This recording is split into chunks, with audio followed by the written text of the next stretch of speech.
Hello friends, आज एक new question है। ओके, जो इम्पोर्टेंट क्वेश्चन है, जिन लोगों के भी 100 मार्क्स की हिंदी है उन सभी के लिए ये बहुत इम्पोर्टेंट क्वेश्चन है। ओके, तो ध्यान से सुनिएगा। क्वेश्चन क्या है? आंजनेय रचना का उद्देश्य निरूपित कीजिए।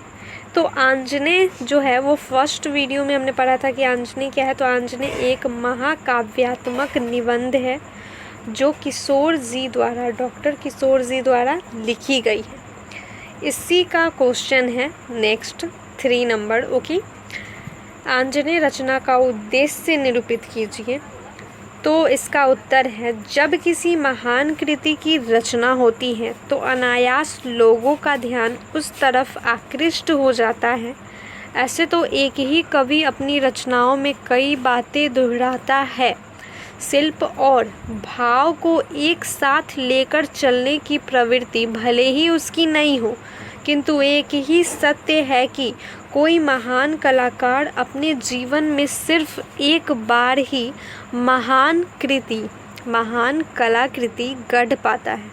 उसकी शेष कलाकृतियाँ उसकी साधना यात्रा के विभिन्न कील स्तंभ है जो उसकी मंजिल की दूरी बताते हैं, किंतु कैसी है और उसकी प्राप्ति कलाकार ने किस ढंग से की है, यह बताने वाली कलाकृतियाँ उसकी सिद्धि का प्रमाण है।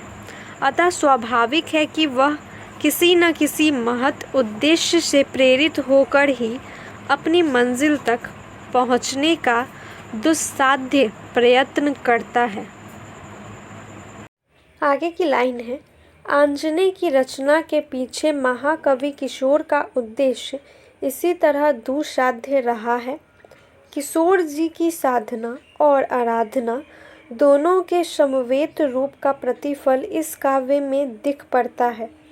किशोर जी ने युगबोध, भगवान और इंसान, कफन फाड़ कर मुर्दा बोला, आहिल्या का विलाप, सूरज, नया पुरानी धरती, राही और मंजिल आदि कविताओं में जो कुछ कहा वह सामाजिक दृष्टि से भले ही भरपूर है, किंतु धार्मिक, राजनीतिक, सांस्कृतिक और आध्यात्मिक दृष्टि से उन्हें कुछ और कहना शेष ही था। किशोर ने काव्य के कथात्मक संवेदना पहले भी देखी गई है, अतः एक गीतकार के रूप में पसरने और फैलने की शक्ति भी उनमें है, जो किसी महाकाव्य की रचना का पूर्वाभ्यास हो सकता है। आंजनेय में किशोर ने अपनी गीति यात्रा में जो कुछ भी कहा था वह नहीं कहा है और न अपने को दोहराया है। नेक्स्ट है, आंजनेय के कथन की भंगिमा शिल्प की दृष्टि से ही नहीं है, अपितु कथन भी नया है। आंजनेय में युग प्रवृत्तियों का प्रतिबिंब तो मिलता ही है, साथ ही युग प्रवृत्तियों में मोड़ लाने वाले अनेक तथ्य भी समाहित है, जो किसी क्रांतिदर्शी कवि के लिए अपेक्षित हो सकता है। कवि ने यहाँ युग प्रवृत्तियों के अभिप्राय को कई रूपों में व्यक्त किया है।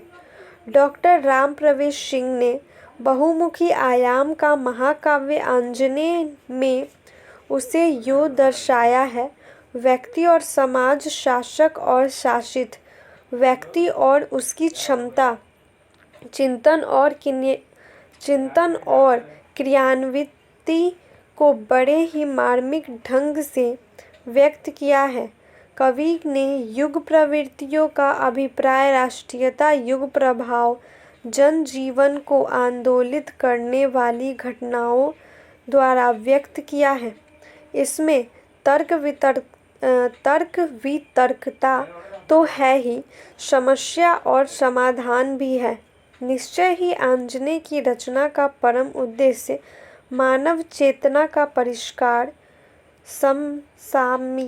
समसामयिक परिस्थितियों में तीव्रता से मानवीय मूल्यों का विघटन हो रहा है।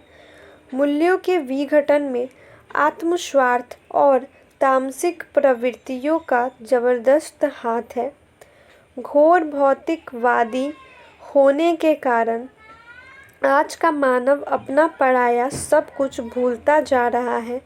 किशोर ने महान भक्त हनुमान की निष्काम भक्ति और सेवा के माध्यम से उन मूल्यों को स्थापित करके समाज को मूल्य प्रेरित करने की कोशिश की है। डॉक्टर सिंह के शब्दों में सामाजिक समस्याओं एवं प्रवृत्तियों की ओर पाठक का ध्यान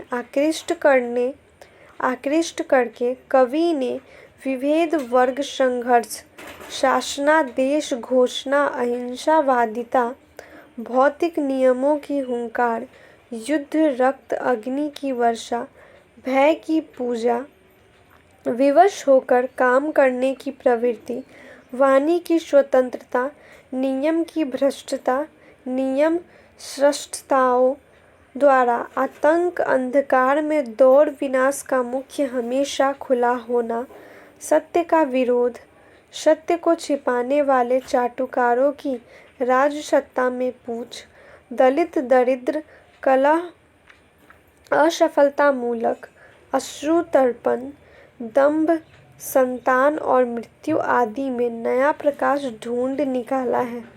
वह प्रकाश है शक्ति का प्रयोग, जिसे देश काल परिस्थिति के अनुसार आनुपातिक रूप में किया जाए और उसका उपभोग समस्त मानवता करे।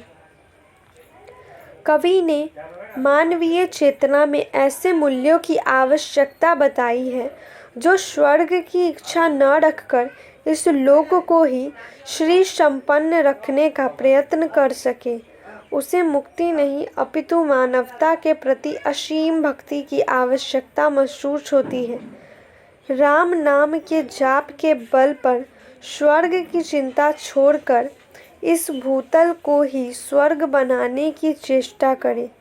इन्हीं व्यापक उद्देश्यों को लेकर इस महत्व काव्य की रचना डॉक्टर किशोर ने की है।